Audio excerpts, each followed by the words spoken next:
Mic check, mic check. Testing, testing. Attention. The patients now run the asylum.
fire up our mics. Spotify is still going on in the background, and we are in. All right. Congratulations, boys, girls, and everyone in between. You've made it to another Friday and another SOR Studio stream. We are a studio created by artists for artists, and in our sessions, we talk about everything that crosses our mind while creating human art. I'm Esso, and with me, as always, is the co creator and motivator, Miss Lily. Hello, welcome back, everyone. All right, so last week we did our anime review challenge, and today me and Lily have decided to take it easy and just have a free sketch session where we pretty much draw whatever prize open our third creative eye. We'll be back to our regularly scheduled programming next Friday with a new art challenge. And if you want to be a part in deciding what we're going to be doing next, head over to the Instagram page and look out for our polls. That'll probably be showing up on Monday. Other than that, let's get some housekeeping out of the way here. We've had a new subscriber over on YouTube. I want to thank Tamachi L, or as it's spelled, Tamachi L. Thank you for subscribing. We deeply appreciate it over there on YouTube.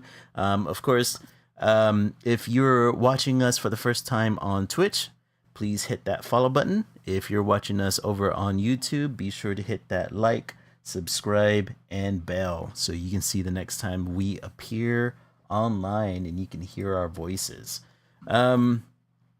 Also, be sure, see, in chat, I've posted Miss Lily's socials, both Instagram and TikTok. You're going to find her at Lily Lilac Draws, all one word.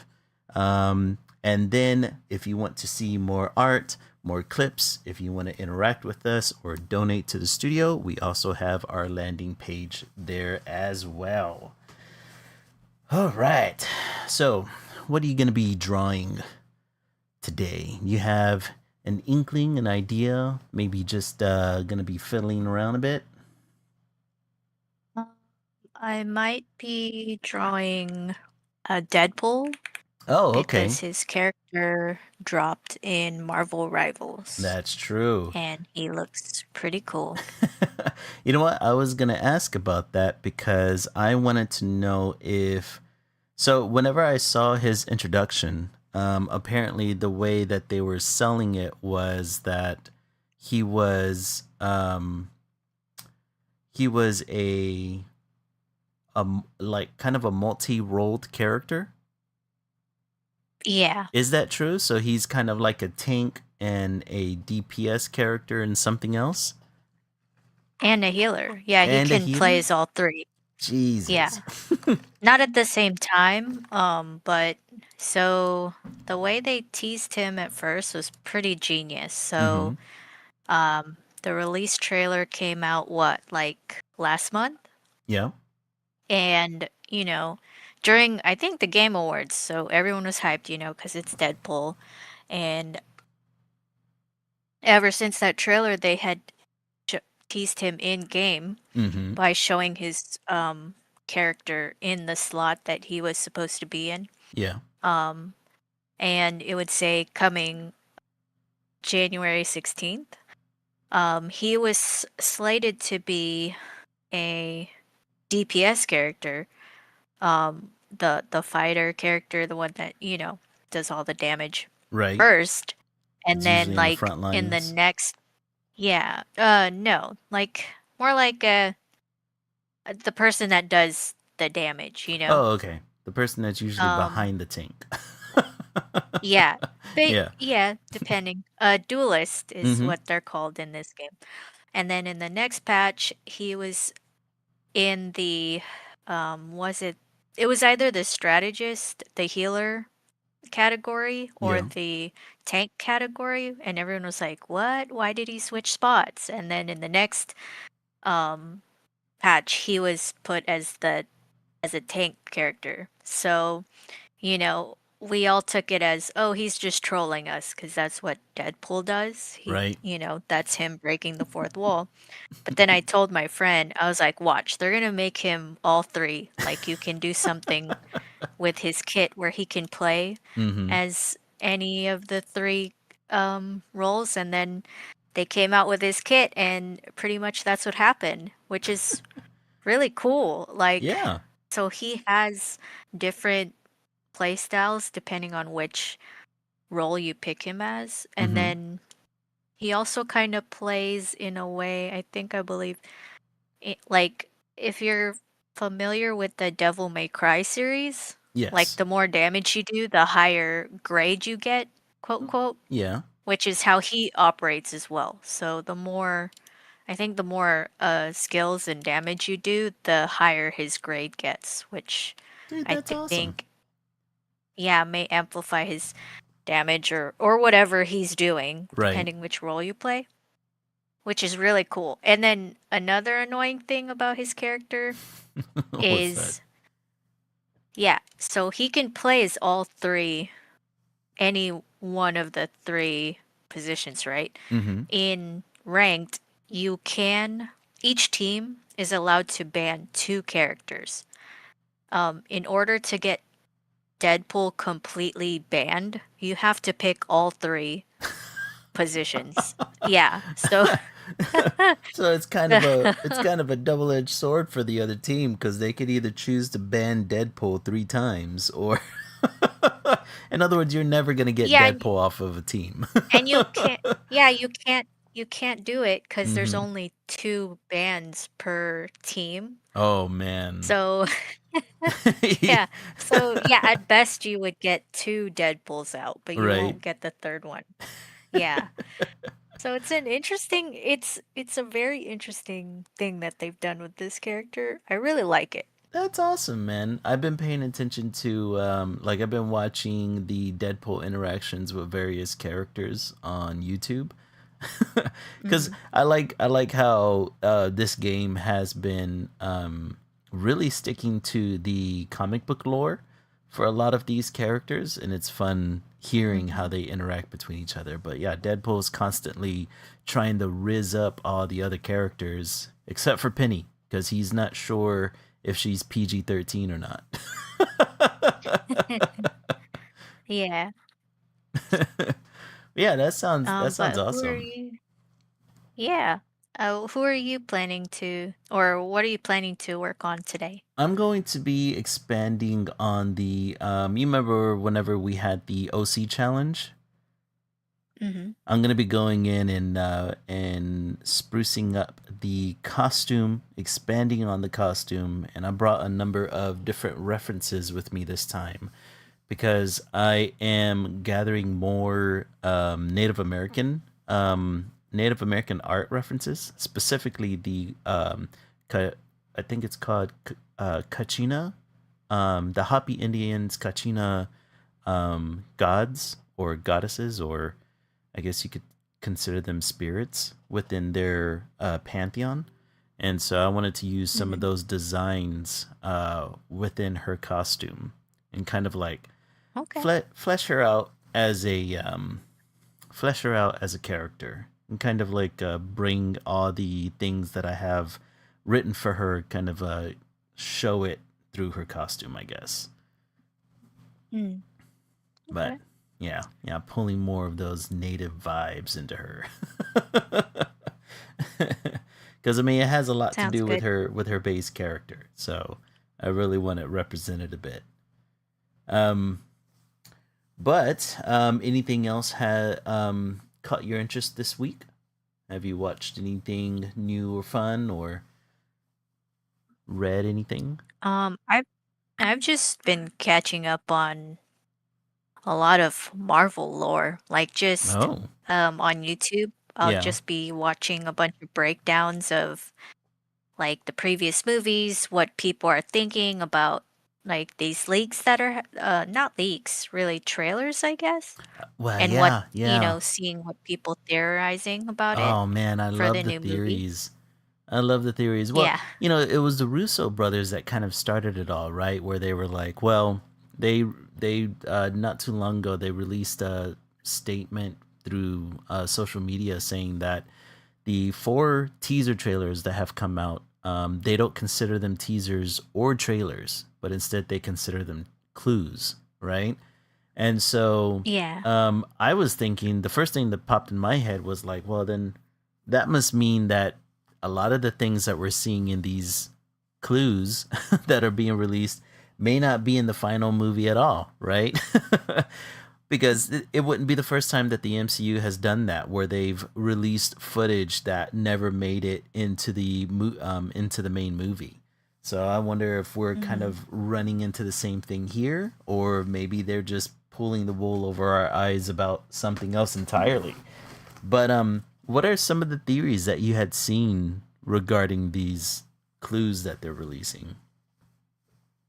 Um, the main one would be that before it shows you like the release date or that Mm-hmm. ticking clock at the Yeah. end of each little clip Mm-hmm. is there's this like cipher that they've hidden Hmm. and people are trying to decipher what it means. I wish I could pull it up for you, but a lot of people, oh, this one person Mm-hmm. has theorized those little Easter eggs at the end before the clock. Yeah. They're timestamps for the last movie that came out. Oh, Yeah, kind of and like if you look up those referencing time, certain story hmm plots. yeah, so the timestamps for it's for what is it? Endgame? Mm-hmm. Yeah. That's the last movie that came out, right? The Yeah. Yeah. Endgame Avengers was the movie. last Okay. Avengers. Yeah. Yeah. So they're saying that those timestamps are for Endgame because Doomsday is like a direct quote quote sequel to that movie. Yeah, that's what I The keep hearing. repercussions for that movie. Mm-hmm. Yeah. And the timestamps, if you look them up for the movie through those Easter eggs, are talking about the way that they would get the stones for Oh. their their redo. So it has something to do with that. I mean, a lot of people are, of course, theorizing. Yeah. I think it's already said and done that this all might have started because of Captain America not coming back to his timeline Yeah, maybe and he screwed something starting up. his own. Yeah. I mean, him just not coming back to his timeline might have caused it, you Mm-hmm. know, and having his relationship and his kids, you know, was the start. Obviously, the start being when Loki fixes the time stream by making Mm-hmm. it so all time streams can exist, right? Yeah. Yeah, true. Um, yeah, just thinking about how all that ties together kind of hurts your head, but is pretty cool to think about. Yeah, But that dude, they're that all kind of happening at the same time. that really makes me wonder, like, okay, so that's a really cool concept that this is going to be a direct sequel to Endgame, because obviously we've had like a whole phase or two phases since Endgame, essentially. Well, Mhm. 1.5 phases, right? And so I wonder if this Mhm. is one of those things where it's a direct sequel to Endgame, and does anything that happened in Doomsday and or Secret Wars, is it gonna have or like, I guess, what am I trying to say here? Is everything that's gonna be happening in Doomsday somehow gonna relate to all the other releases that came out in Phase 5 and half of Phase 6? Does that make sense? What I'm Mhm. saying? Like, for Like, is it instance, gonna include it? yeah, yeah, like, okay, so like let's say Doomsday comes out, right? And Mhm. well, no, no, well, hold on. Yeah, it's kind of like, oh man, it's kind of like throwing me off here for a second. So imagine Doomsday comes out, right? And the Mhm. storyline kind of like deals with everything that's been happening in Phase 5 and the first half of Phase 6, right? And Mhm. so, it's gonna kind of like litter, I guess the best way to put it, it's gonna litter Doomsday throughout these different movies that have come out during these phases, and that by the time Secret Wars rolls around, we are essentially getting the accumulation of phase 5 and 6, and they kind of like tie all those loose ends together. Does that make sense? So in a way, Doomsday's kind of like a prequel film or a companion film to all of phase 5 and 6. Because I mean, there's a lot of films within these phases where we really don't know what the timeline is. They kind of like for instance with Fantastic Four, right? Like we really Yeah. don't know in what period any of this is happening in that movie. And then we see them at the end of Thunderbolts, and Thunderbolts is probably one of the movies that take place later in the timeline. But we have no idea how long the Fantastic Four have been existing before their ship ends up being or hurtling towards Earth at the end of Thunderbolts. You know what I mean? Mm-hmm. Let me see. So, what other movies were in Phase 5? So, we would I kind of have. just take that. I think I take their timeline to be different because they obviously come from a different universe, Yeah, right? yeah. Mm-hmm. Um, but I take their universe to be like uh, as the same time occurring as Yeah. our current time. It's just their way of living has stuck in a very advanced version of the 1960s Yeah, or something like it's like that. You know what I retro mean? futurism. Yeah, right. Mm-hmm. Yeah. So it's that's just the style of their universe. Like I think Mm.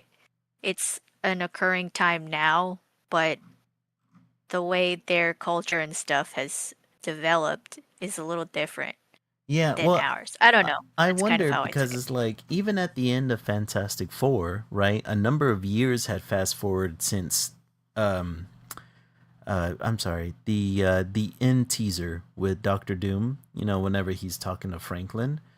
That technically happens in the Fantastic Four universe. Like what did they say? Like what did that credit say? Like 3 or 4 years later? Oh So yeah, yeah. so it really does make me wonder like are they going to essentially retrofit Doom into the various projects that happened in phase 5 and 6 in order to build him as being kind of like the big bad that everyone's going to be going up against in Oh, Secret Wars. You know what I mean? I I think they have to just because the big bad villain of that time was Would not have been supposed to Kang. be. Yeah, exactly. Yeah. So they So kind of have to show that he was maybe there the whole time, but yeah, that he was not at one really. point a a threat. Yeah. Cuz it's like all right, so we've had in between the time of um in phase 5 we've had Quantum Mania, which was what like one of the first ones that established King as a threat. And then we had Guardians of the Galaxy 3, which was kind of connected from the overall MCU universe. It kind of like was happening on its own timeline. Um let's see. Then you had Loki, which again, gigantic King threat there. The Mhm. Marvels. The Marvels. Let's see what's the big thing that happened in the Marvels that well, we had Monica Rambeau getting stuck in the X-Men universe. But is That's that the the same? probably the biggest one. Yeah, I think that was the biggest shift that happened in that movie. And then let's see, It's after that we had Deadpool and Wolverine, which was another like there was really no telling the timeline that that movie took place in because it was kind of like taking place in multiple timelines. I wonder if they Mhm. can do that. I wonder if they'll be going in because the only movies that I can think of that like takes place in the present is like Captain America: Brave New World and Mhm. Thunderbolts, right? Like those are the only two movies throughout the entire Phase 5 that took place in the modern timeline. So I wonder if it's like kind of up in the air on, whether or not they're gonna retrofit Doom as having a hand in these various franchises or various movies, I Hmm. guess I should say. And that's what we're gonna be seeing in Doomsday. And it's gonna accumulate to the big war that's gonna happen in Secret Wars. I don't know. Yeah. I don't know. That'd be like a part of me is like that'd be super cool, right? Because you're like building up this villain, but then another part of me is like, is that cheating? But I mean, cheating. well, I mean, in a way that you're kind of retconning Doctor Doom into all the previous movies, whereas beforehand we were expecting King to be the main threat. I don't know. Hmm. You know how well in the I don't know how familiar you are with retconning in comic books. Are you very familiar with it?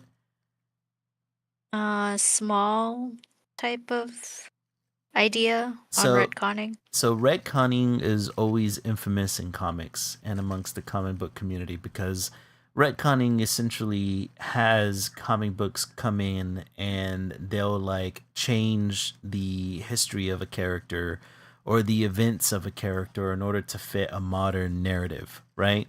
And by Mm. modern narrative, I Yeah. mean like whatever they want to write about at the time. Yeah. And the comic book community always used to hate that, right? Like they always used to make claims that, well, the writer must not be very good if they have to go in and retcon something because they can't make something work. You know what I mean? Um, Yeah.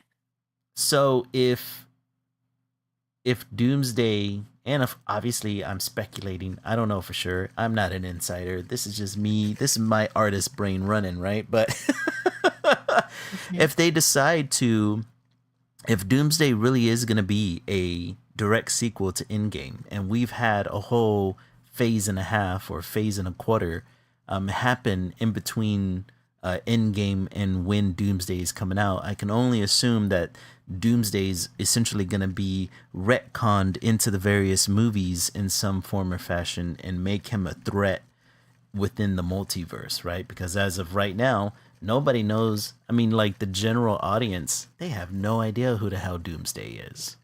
Well, Hmm. other than, if you watch the old Fantastic Four movies. But as far as in the MCU, he's a complete unknown, right? And Yeah. so it's interesting. It'll be interesting to see if the MCU decides to do that. Which I wouldn't hate it if they did, right? It to me, it'll just be, well, they got to build this villain up one way or the other. Hmm. But that also like really gets my the hamster in my brain running on that wheel because I would really like to see story wise how they would do that. Like how are they going to Yeah. insert Doom into these major events that have happened? Especially like I hope they at the very least they need to what's the word I'm looking for? They need to um rectify, justify. They need to find some way to save Quantumania because that's probably one of the worst Phase 5 movies that came out of the MCU. So they really need What? to well, I mean critically speaking. Did you like Yeah, Quantumania? I did. I don't really have any complaints about any of the movies. Yeah, And me neither. I I think a good really majority like of them are pretty good. Ant-Man. I like his character, Mm-hmm. and I really liked King in it, Yeah, oh man, which is King such a was one of the shame. best parts. Yeah. Exactly. So I'm just like, how did anyone, like, I know it wasn't taken very well, Mm-hmm. which is which is really disappointing because I actually quite liked it. Yeah. I don't know. Why do people not like it again? They don't like I'm it for, confused. well, I think the context is really that there was a lot of gossiping and rumors and issues of like overworking special effect houses at the time, right? Like people Oh. were like blaming the graphics in the movie on the fact that the MCU was like overburdening their special effect houses. And then this was around the time like Bob Iger came back into Disney, and he was claiming that Marvel was spreading themselves too thin. And then there was the whole thing of like Bob Iger went super political with it, where he was like, "We're gonna take the woke out of the MCU," and then ends up becoming this whole thing where Kevin Feige is like, "Yeah, we were like spitting out a lot of franchises at the time, so that way Disney Plus can have content." And there was like a whole bunch of stuff happening at the time, which I think painted the movie in a bad light because honestly, outside of Mordock looking a little weird, I thought the movie was pretty decent. I think that Hmm. if you were to rate it amongst the rest of Phase 5, it's lower on the totem pole there. But for the most part, I thought it was a perfectly servable movie. And again, it probably the some of the best performances came out of um uh why can't I remember his name now? King. Jonathan Major. Yes, Jonathan Majors and Michelle Pfeiffer in that movie. Hmm. And so I really liked it. But you know, people like I think after a while, shitting on Quantum Mania became a meme that people just like to like to shit on for a That's while. awful. I Yeah, know. It's I the guess I had way to look more into social it, media has but become. dang. Mm-hmm. But yeah, it's gonna be interesting to see what they decide to do, especially this idea that it's a direct sequel. I think that's really like tickling my brain right now, because if it is, and we're gonna get like this interesting story of like building Doctor Doom up as a gigantic threat, or the threat that he's supposed to be, that's gonna be real fun to Hmm. see. Yeah, I think so. What they were saying is that these clips that are coming out are Mm-hmm. not from the movie itself. They're stories. Like, Mm-hmm. I think they're preludes to what's, is that the proper term? Yeah, That yeah, I I think don't think that's prelude's the a proper good term. term. They're little snippets of like what's Like happening before backstory. the actual movie. Yeah. Yeah, and I think it's gonna be explained in the movie, like Mm-hmm. what happened. Yeah, Um, like did you see the Wakandan Fantastic Four snippet? I've seen someone talk about it. I haven't watched it, but Oh, I you know what haven't happens watched in it it. yet? Oh, but you do know Yeah, what happens though, right? Yeah, it's like yeah. I thought it Mhm. was really interesting. Obviously Shuri is still the Black Panther, but to have oh no, I'm going to blank, Umbaku as the king of Wakanda. That's interesting to me. Yeah. Mhm. Because it was typically it was the Black Panther that's supposed to be the ruler of Wakanda. So the fact that he's Yeah. now the king makes me wonder what's happening politically in the nation of Wakanda. What's been happening since the battle with Namor, or Namor. Isn't Doesn't that get covered in the movie though? That And the M'Baku gets is picked to be king? Yeah. does it happen in the movie? I don't remember. I I remember watching it and we never finished it, but Mm-hmm. I remember this guy breaking down the movie and saying that, yeah, Shuri decides that it's not her place or Mm-hmm. like in her interest to be king. Hmm. But she does take the mantle of Black Panther and um takes the mantle of the spirit of it Mm-hmm. more than the leadership role of her Oh, I see. nation. Yeah. Okay. Hmm. Okay. So she she finds it that M'Baku is a better fit for that. Mm.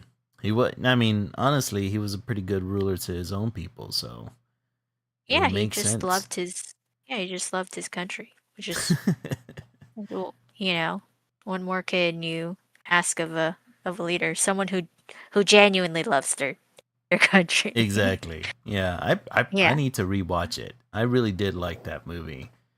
I I need need to to. finish it. I think I need to do like a slight marathon and catching up with the Phase 5 and 6 MCU movies, or maybe Yeah, that's watch kind of the what I've been original. doing. Yeah. But how far along are you now as far as the Phase 5 movies? Was Wakanda Forever the Been last one? I mean, I hadn't thought about it, but I probably should just for the sake of understanding, because because Namor does show Mhm. up in that movie, right? Yeah. Yeah. They show Okay, him in because that I was like, snippet. yeah, because I was like, does Namor show up in this movie? I don't Mhm. remember because I remember the guy covering the movie and talks about him. I was like, what? So, uh, definitely need to do it for that. But I rewatched Guardians 3 just Oh because I man. remember how sad Yes. So sad. Rocket's story is. Yeah. That one pulls at the old heartstrings, man. Yeah. Sometimes you just want to be sad. It's true. So, It's true. Sometimes you need to get the tears out. yeah. Just have a So I good watched old it for fashioned ugly that. cry, you know? And I really like the Guardians characters. Oh yeah. Yeah, they're probably um uh one of the best what is it called? Trilogies in the MCU. Mhm. I like it Can't a lot. complain about a single one, I think. Yeah, yeah. I mean, all of them were like top notch. It reminds me of but like the MCU has a couple of trilogies that were just top notch, right? Like the Captain America trilogy was top notch. Freaking Mhm. Guardians, the Iron Man trilogy could be debated, especially once Mhm. you get to Iron Man 3. Or is it I 2 that did I'm not thinking of? watch Iron Man 3. The one with the kid, I wait, because yes, apparently yes, that's the what one with the happens. kid. He's, like, in a Mhm. barn, and then Yeah. yeah, helps him with the suit. I Mhm. only know this because of a breakdown and them explaining what the Yeah. barn protocol was in Endgame, Yeah, that and one them with explaining, "Oh, that comes from the 3rd movie with the little kid, and that's the yeah, kid that shows yeah, up at his funeral." with the 'Cause I fake remember Mandalorian. rewatching Endgame and being like, "Who is this kid at the end of the line of people Just in the showed up funeral?" randomly Like, at the funeral. Yeah. yeah. And then they're like, "Oh, that's supposedly the kid that works with, Mhm. Stark, Yeah. on a farm or something." And I'm like, "What? Yeah, Which they where did this really come don't do from?" much with that kid afterwards. Other than being at the funeral, that's the last time you see him. Yeah, that's interesting. Well, I mean, like, now that you have Iron Man's daughter and Ironheart, you really don't need anybody else to kind of fill that role, you know? So he just kind Yeah. of got left by the wayside there.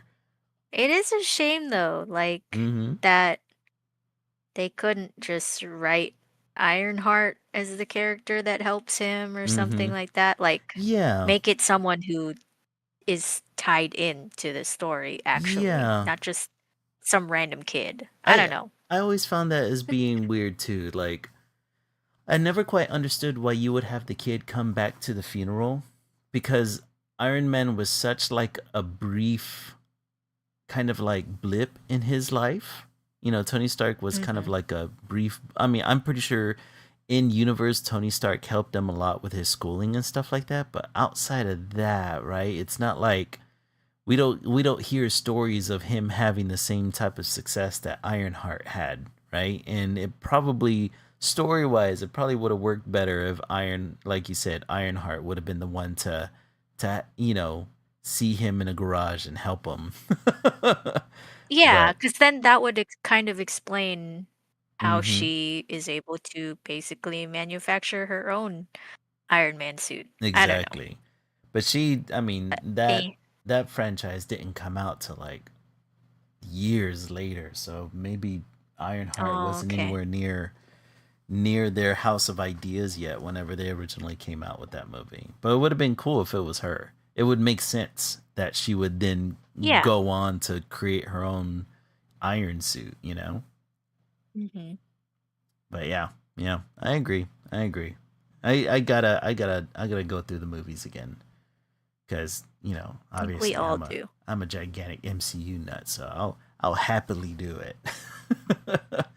I just got through what was it last week, or I'm sorry, not last week, early the weekend after the last stream. I finally finished Stranger Things, the finale. Oh, okay. Yeah, yeah. What I do you think? Man, I thought it was freaking awesome. I really liked the ending, um, and how it kind of like I really liked how it encompassed the coming of age story, how it kind of like tied it up really nicely going towards the end, especially how Mm-hmm. they left Elle's story or Elle's ending as being kind of ambiguous on what happens to her. um Hmm. I thought that like really that was such a good way to show um what it's like kind of like growing up and how Yeah. like I mean it was just such a it was just I thought it was such a perfect send off and how you can kind of like keep that imagination and that spark of hope alive by like kind of the way that how they were all saying that they wanted to believe that Elle was alive and that she found her way to a what looked like a Norwegian village. Hmm. um so I loved the ending. I don't understand why people wanted more outside of just like everybody wants the happy ending and not the ambiguous one. But I kind of saw Yeah. the ending as being really hopeful. So it's like, I don't know. Like it worked perfectly for me. Um the only other thing is that I really wished I would have saw it in theaters. It sucks Yeah. that I didn't get a chance to do that. But I mean, at least I It was saw it. pretty cool. Yeah, at least I saw it. Um, yeah. Have you heard anything about like conformity gate or any of the stuff that people have been hoping for with the finale? Nuh-uh. No, what is that? O- Okay, so conformity gate was that, oh, because a lot of people found that the writing for season 5 was way different than the past 4 seasons. Mm-hmm. And they found all these little things, like what they thought were hints, quote, quote, Uh-oh. Yeah. in the season 5 Yeah. that, oh, the Duffer Brothers, they're really good writers. So they're leaving these little hints for us to find that Uh-huh. the finale is actually not the finale because Oh no. and I saw those hints too, and I was Mm-hmm. thinking they have to call back to this, right? Because they've done it before, so why wouldn't they do it now? You know? Yeah. But it just turns out that the Duffer Brothers didn't know what they were doing. And also they might have been using ChatGPT to help Oh write the no, finale. what? Yeah. Really? I In haven't the heard doc that rumor. Yeah, so in the documentary Mm-hmm. that released just recently, it there's a they're constantly saying they don't know how the finale is gonna go. It's not even written, Okay. the script. They Right. constantly say that.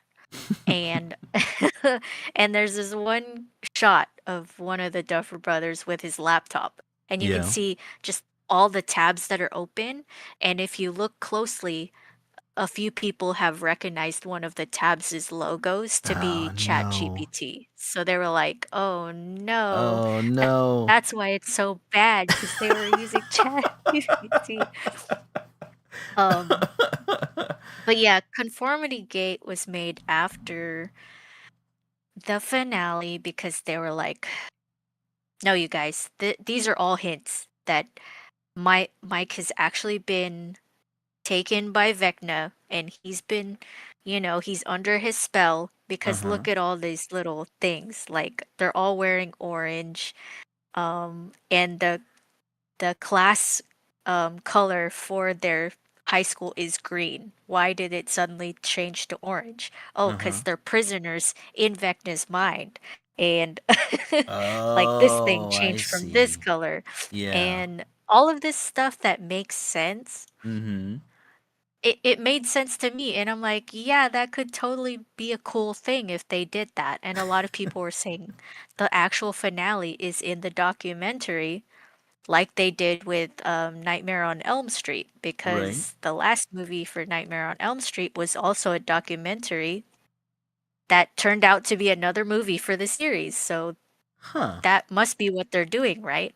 No, that's not what they were doing. They're just they're just not very good writers who Oh didn't no, tie up their man. loose ends. Yeah. Yeah, like I because mean, at it face wouldn't. value, Yeah, go ahead. like I liked the finale too. Like I Mm-hmm. liked, I wanted this type of happy ending, Yeah. I did find some stuff kind of weird with the finale. Like, um there's this moment that makes me think know that they didn't know what they were doing Mm-hmm. with the finale when what's her name? Max.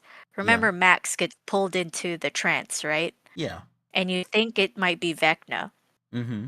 but then she's like in her mindscape and Elle and what's her face? 8 show up Yeah. in Max's mindscape and Elle just creepily says hi to her.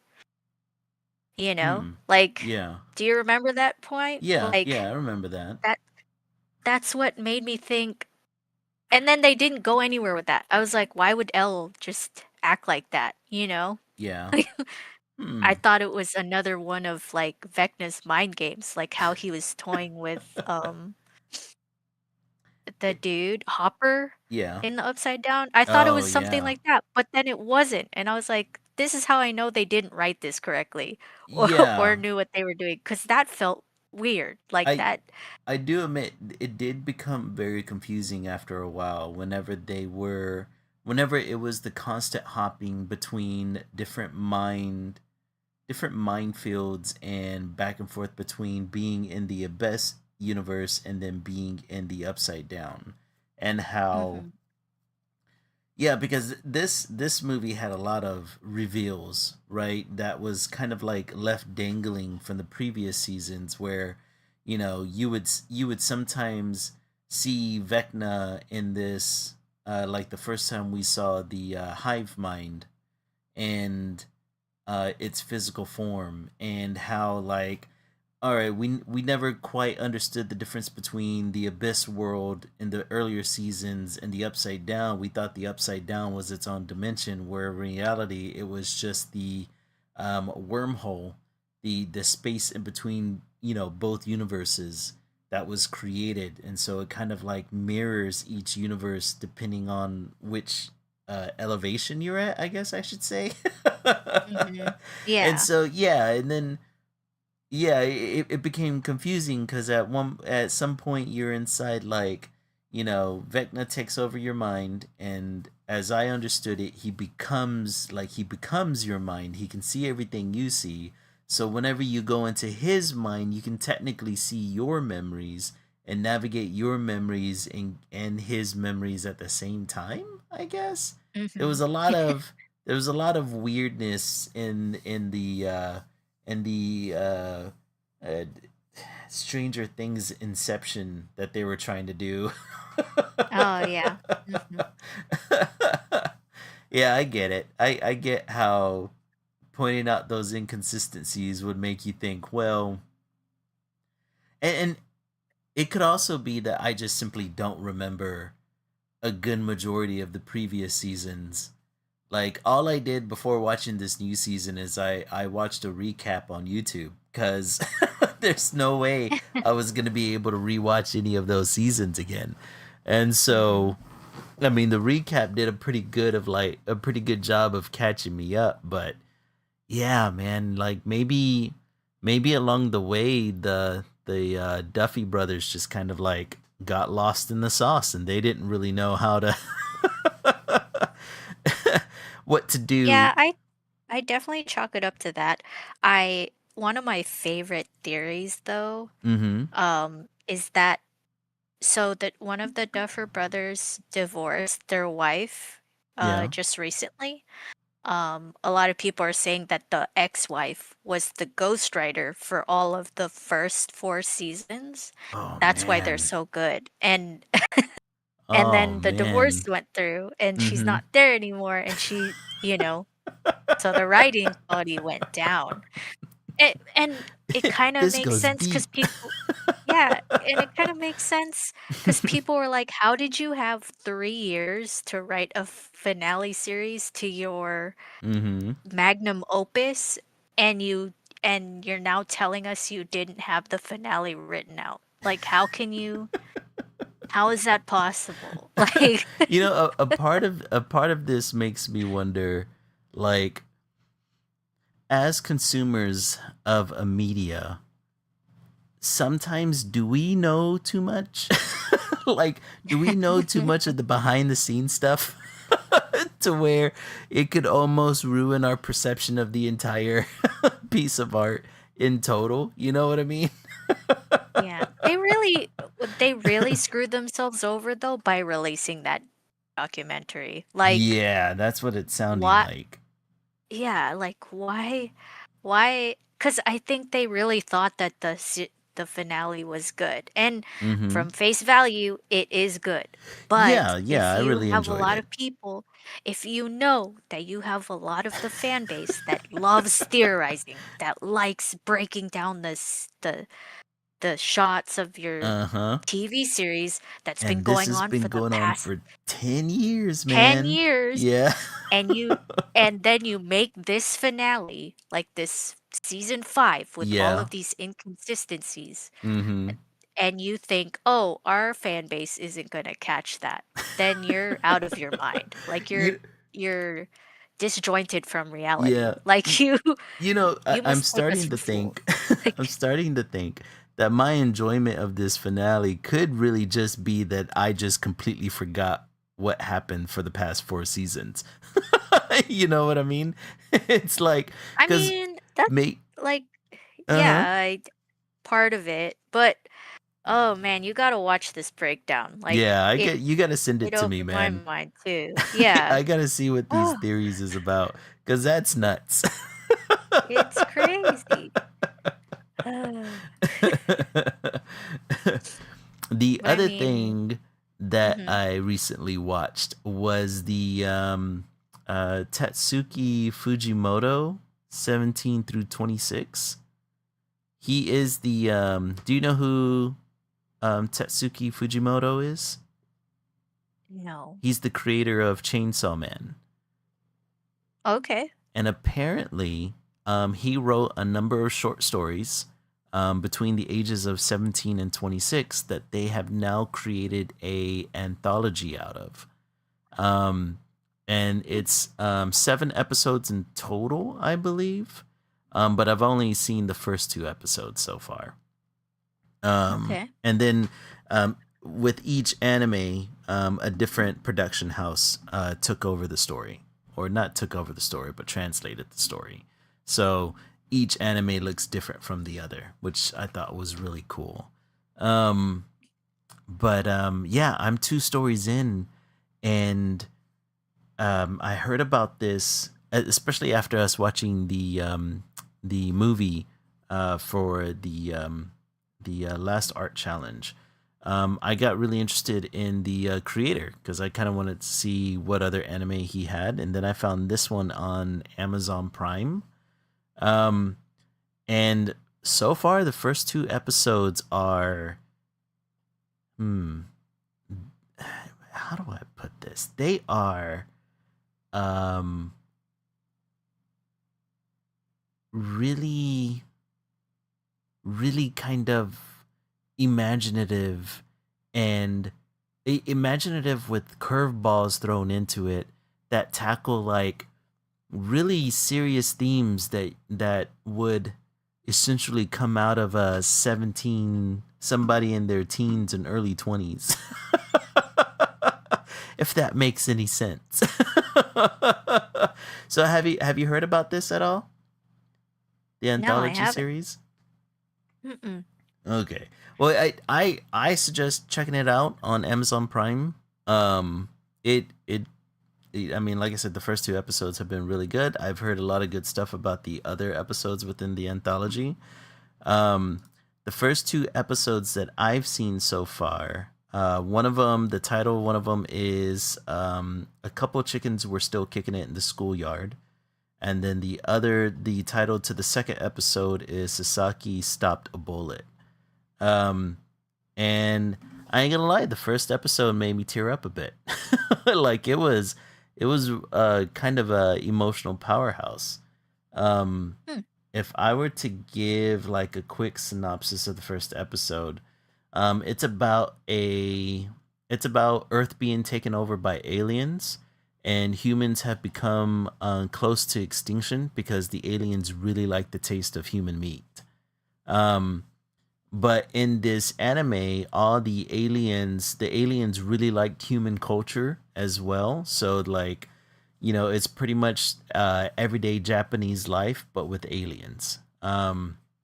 And the reason that the aliens were able to wipe out the humans so quickly is because they have the ability um, to change their form and become more powerful, right? Um, and so what this story centers around is there is what we believe to be two humans in a schoolyard who wear chicken masks. And so the aliens that go to school there believe them to be chickens because they can't recognize humans, or they can only recognize human faces, not human faces with masks on. So it's about the life of these two humans living in a schoolyard, and that the alien students will come around every once in a while and feed them.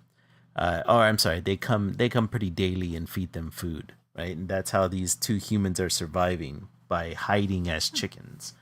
Um, and then at some point, they're discovered to be humans, and just what happens afterwards just becomes like this fight to survival, fight for survival, I guess I should say. Hmm. Um, but it's really good, and it makes like these um it covers these themes of like I swear, dude, it was like covering themes of like veganism, questioning authority, protecting the otherness of different life forms, and like the kind of ignorant oppression of a majority, right?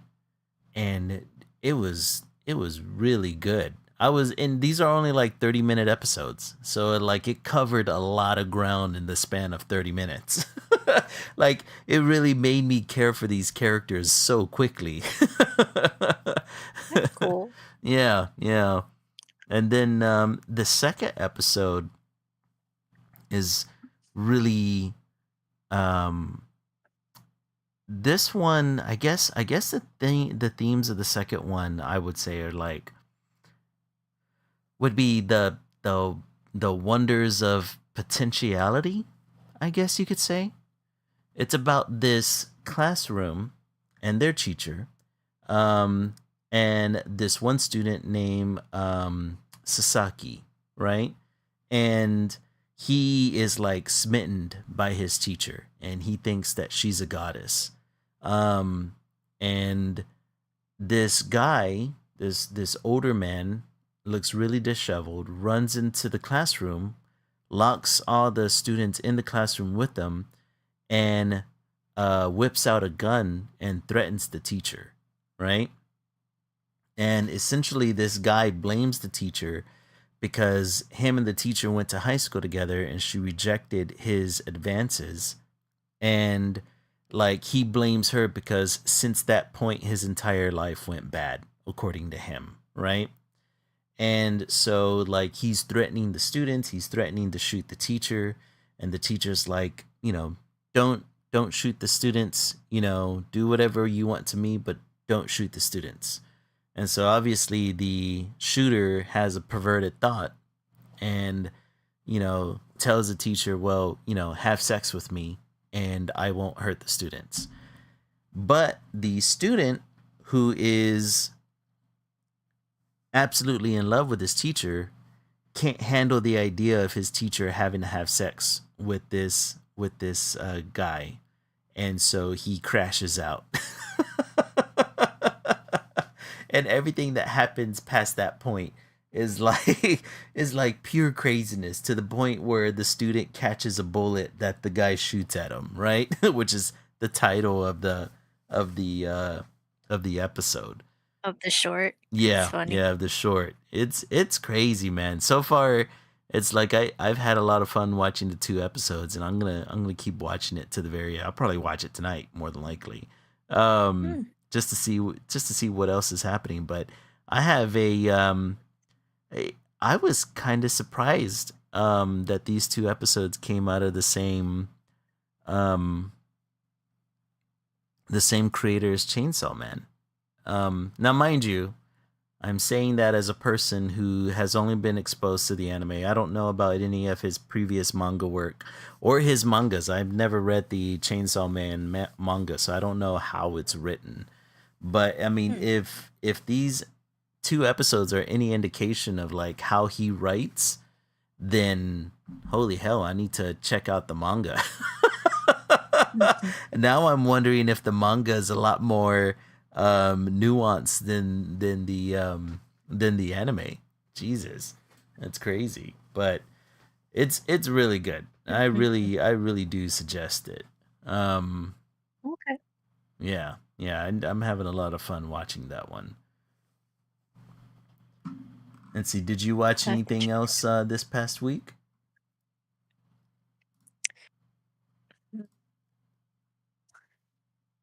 No, I don't think I have. Yeah, just the usual rewatching old shows, rewatching old movies. Hey But man, you're giving me nothing some wrong with ideas, so comfort that's pretty watching. good. Yeah. So, I did notice something on social media lately, and it kind of reminded me of something that I've seen you do before. Um, Hmm. there is a new trend that I'm noticing on like TikTok and Instagram of creating what they call ACEOs, which are art cards, editions, and originals. Do you know about this at all? No. Art No? cards? Yeah, art cards. So these are like miniature collectible artworks, like original Hmm. art that on Hmm. cards that they're no bigger than trading cards or maybe postcards, right? Um Interesting. and they are designed to be bought and collected and traded as kind of like like the old baseball cards or the old comic book cards. And so I've been noticing them everywhere, and they're just like little original pieces. Like some people will like paint or and you can use any mixed media on these cards, right? So it doesn't have to be you're not it doesn't just have to be digital. It could be any kind of mixed media. And these people are like creating, just some of them are like studies of still life, some of them are like, just designs, really expressive cards that they then like put in like some of them will store them in like little plastics or put them in frames and sell them I've seen like probably the most expensive card I've seen sold is like maybe $20. They range anywhere between $5 to $20 from what I've seen because these are small and I'm guessing artists create them pretty quick. Like the labor for these cards are pretty low, right? Um, Mm-hmm. but they seem like just really good commission work to kind of like pump out there in like our slumping economy. You know what I mean? But It's interesting. I did remember you doing like you were like repainting Pokemon cards at one point, right? Oh, yeah, I was trying to repaint um just any trading card. Like you can do Magic, Mm-hmm. Yu-Gi-Oh, a lot of Pokemon, like they'll extend the art. Yeah. Um, I found that really cool, so I was trying to learn how to do that. Yeah, this is kind of reminding me of whenever you were doing that. Like it's but these people are just like putting designs and still lives and just anything that they possibly want on these cards and they're kind of selling them as like it kind of reminds me of like or the first thing that came to my mind whenever I saw it is that it's pretty much artists competing against AI. Mhm. Right? Because the economy is not all that great, and a lot of the reason why a lot of let's call them patrons would turn towards AI art is because it's pretty quick and inexpensive. And this seems Mhm. like a direct response to that, where it's kind of giving you remember whenever dang it, what are they called? It was the artwork that was being sold as kind of cryptocurrency. Oh, NFTs. NFTs. Yeah, it seems like a response to NFTs, but in using original art. Something that can be produced pretty quickly and can be sold and is kind of a representation of the artist. And, patrons can trade these art pieces amongst each other and sell them amongst each other, which is kind of like creating like this market for artists that want to put cards out there. And I was like, dude, that's kind of genius, right? It's selling real Mhm. human art, and you're essentially, it's small, quick, and easy to kind of create, and you're selling them as trading cards. it's Yeah. it's kind of an investment to buy one, right? Mhm. I mean, I think the only downside or the only way that it kind of falls a little bit short of NFTs back then is that NFTs you can kind of make royalties off of those. I don't know if you can make a royalty um off of the trading cards. But still, I mean, if anything, it kind of like gets awareness out there. Like I'm surprised you haven't come across it in your socials yet. Yeah, I have not. I have no inkling of this whatsoever. it as soon So as I that's saw interesting. it, it immediately reminded me of you. Hmm. But I've been trying to build up my algorithm on the SLR Studio TikTok and Instagram, and so it started suggesting that outside of like the multitude of videos of like how to grow your channel and blah blah blah blah. I get tired of seeing those, man.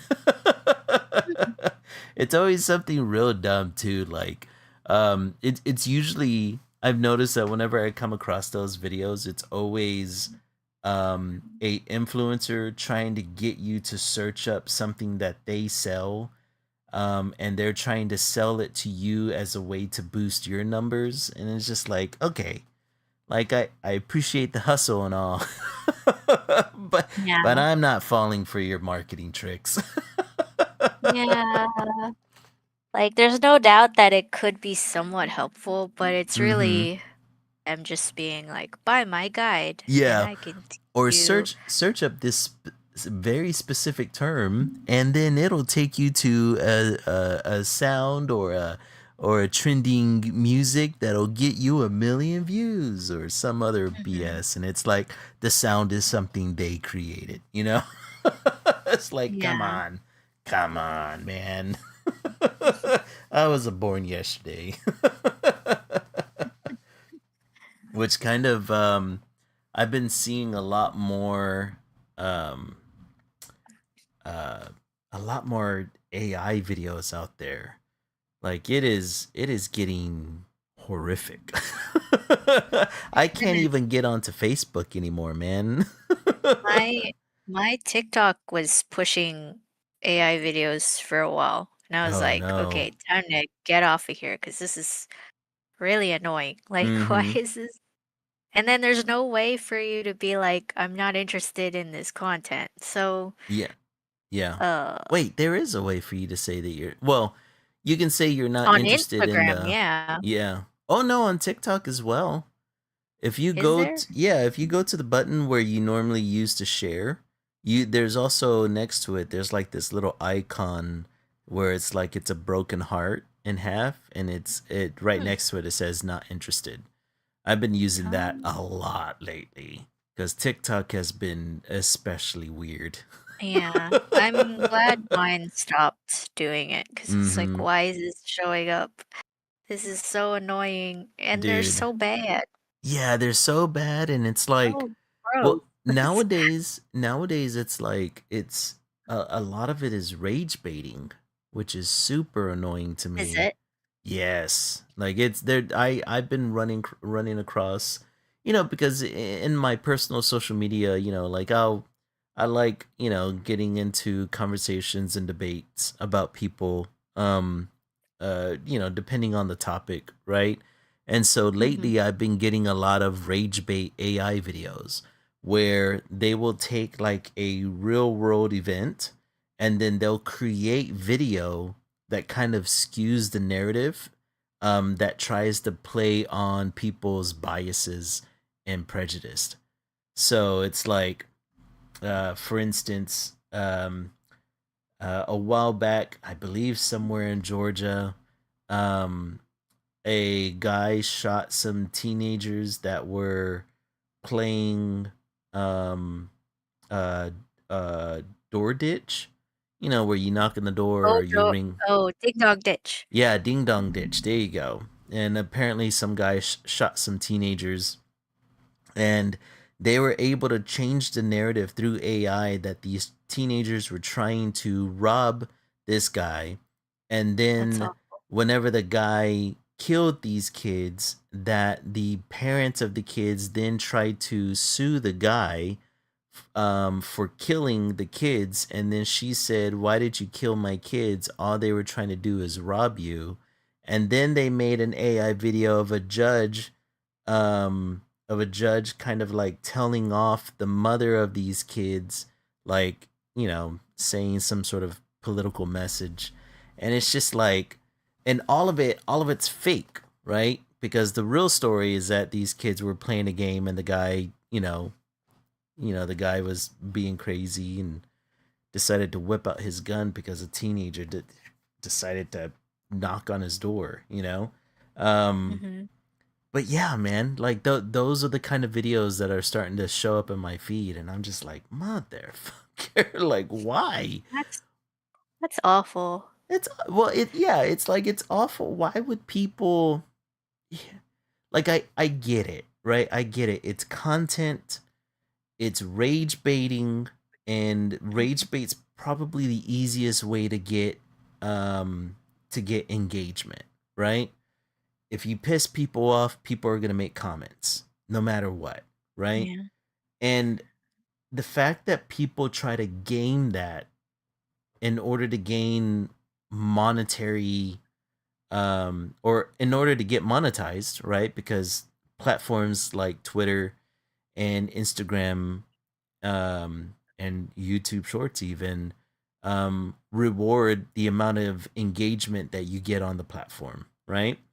Mhm. So it's like they're just going around and essentially just eliciting and preying on people's biases and prejudice, dude. It's crazy. Yeah. crazy. And if you're the kind of But person, what? yeah, No, go ahead.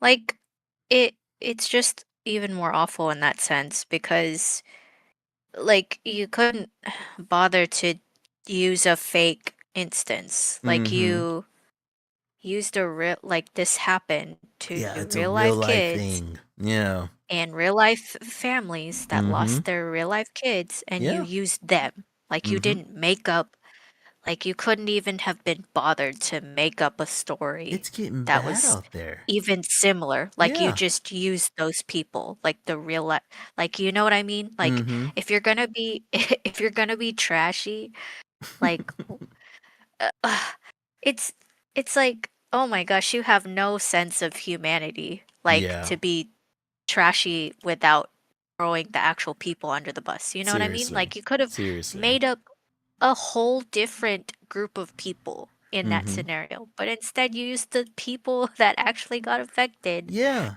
Like it's just awful. Like what's wrong with you? Obviously everything, but like Everything's wrong with these obviously people. everything is wrong with Oh, you, dude, but like have you seen oh like the AI photos that have been released regarding that woman Renee Good, the one that got shot in Minneapolis by ICE? I've only been hearing news coming out of it. What AI So people are photos? creating AI photos of her and her wife um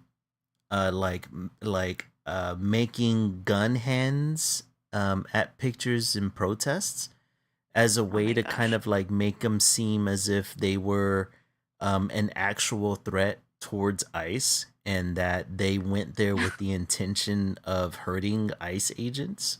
Like Oh it's my gosh. dude, it like there was another one where it's like somebody created an AI image of positioning the ICE agent that shot her or murdered her um actually in front of the Hmm. car, whereas in videos they show him to the side of the car. And so, Yeah. but these are all AI images. They're not real, right? So like people are creating narratives through AI, and these images are being, spread far and wide, and it's getting to the point where I it's going to get to the point where people aren't going to be able to tell what's real and what's What's not real? anymore. Yeah. Like Yeah. it's fucking horrible, man. So like so yeah, exactly. So even even on aside the point that it's affecting artists, mhm. it's also just affecting our livelihoods. Like we can't Yes. tell what is real anymore. Mhm. Like you It's can't retconning anyone events. That's horrible. yeah, you could it's even yeah, exactly. Like people can literally it's not just words on a page anymore or mhm. words on a forum anymore. It's literal images be- because pic I- this try and tell phrase that everyone says, pics or it didn't happen, right? Yeah. Well, now Yeah. people can make pics And and now think that yeah, it's now we happening. can't trust pics or video anymore. Yeah, and that's where the government needs to step in and be like, we cannot generate images anymore. This is mhm. not Mhm. that is actual false media. Like what Yeah, that's like actual where are we fake going to news. draw the line? Like where are we going to draw the line? Like Man, I don't know. I don't know. The whole thing scares the ever living bejesus out of me because it's like you kind of have to become a detective whenever new information comes out, right? You have to have good good pattern recognition and critical thinking skills in order to figure out if something's real or not. And it used to be where it's like, oh, you know, if you saw something that wasn't believable, it was real easy to be like, okay, obviously, this is made up or obviously this is a lie. But now it's getting to the point where it's like things have become so sensationalized both in the news and in the government and in media where it's like people don't know whether or not something is real because Mm. I mean it seems like something that should be on the onion but it's actually happening. No. like like Yeah. recently, what was it? Like the the um the potential candidate for president of Venezuela giving her Nobel Peace Prize to Trump, right? It's a Nobel Peace Prize that she won because of her efforts in Venezuela. And then she gives it over to Trump looking for favoritism now that we have essentially run Venezuela, right? Um, Mm-hmm. and now the president's claiming that he has the Nobel Peace Prize. Are you for and real? I'm dead serious. I'm dead serious right now. What the heck? He essentially got the participation trophy of a Nobel This is Peace mine Prize. Yeah, now. and Mine. dude, they took a photo op of it and everything, dude. Oh my It gosh. was a whole thing. But whenever that's our reality, right? It's like, yeah, and AI video doesn't seem that far fetched no more. Mm-hmm. And that's the scary part, because now we got to be like, okay, well, maybe this isn't as bad as we think it is, or maybe this AI video may have happened. Who knows? But a lot of times I find myself like looking at a video and thinking to myself, okay, is this something that would really happening? Does this thing have correct proportions? Does this person move properly? Are there any people melting into furniture in the background? Mm-hmm. Because it's gotten to the point where it's like not even multiple fingers are an indicator anymore. AI's gotten so Yeah. good that the hands look normal now. Oh my Mm-hmm. god! Like, what are we gonna do, man? like, what was it? The other day I came across this workout video where it's this woman doing some what are those uh bell weights called? Ah, crap, I can't remember. But she's doing some sort of dumbbell exercise, and like the more you analyze the video, you end up realizing that it's completely AI because her legs are too long. She's not standing at center mass. So there's no way for her to move with the weight that she's moving without falling over. But it Mm-hmm. requires you to do that kind of detective work just to figure it out. It feels like I'm taking crazy pills, man. Yeah. Jesus. Man, like reality shouldn't be this reality shouldn't be this malleable. It really Mm-hmm. shouldn't. I didn't think we were gonna hit this level until like everybody was living in a VR world, and then reality really could be anything you make of it. But the fact that real world events are being molded by AI essentially, or people, doctoring images or creating false narratives now is just crazy work, man. I don't even know. I don't know how to think of it anymore. This is why whenever I find good information, I hold on to it tight. Like, this is Mm-hmm. reality. Oh, speaking of good information, right? There was a news article that I ran across last week that I thought was really cool. Um, Components of RNA was found. What do you know what RNA is? Are you talking about the molecular structure of a cell? Yes, yes, that Okay. exactly. Good. Okay, They cool. have found it. Or I'm sorry, what I mean is that NASA sent out a probe and recently found RNA on a asteroid sample. And this has been verified. It's absolutely real. Interesting. Yeah. So just to give you a rundown, I'm reading this from the article. I took this from space.com. It says more molecules and compounds vital to the origin of life have been detected in asteroid samples delivered to Earth by NASA's OSIRIS-REx mission.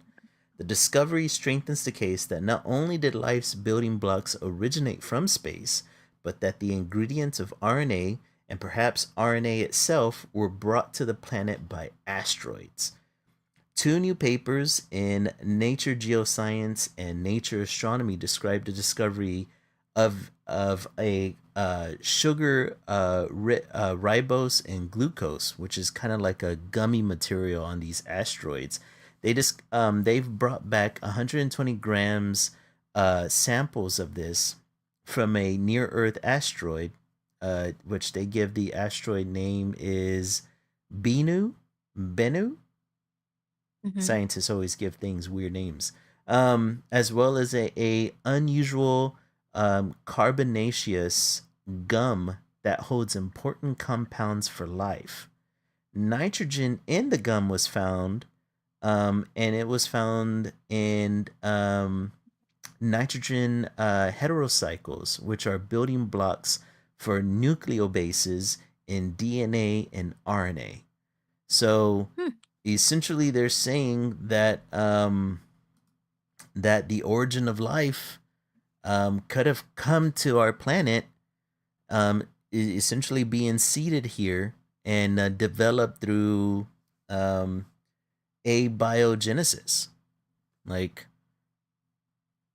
life came from space. Or specifically, as they point out, it probably came from uh, molecules and compounds that were created in supernova. Mm. Dude, that's freaking awesome. That's amazing. Like because as an atheist, I've gotten into a number of debates with family who are religious.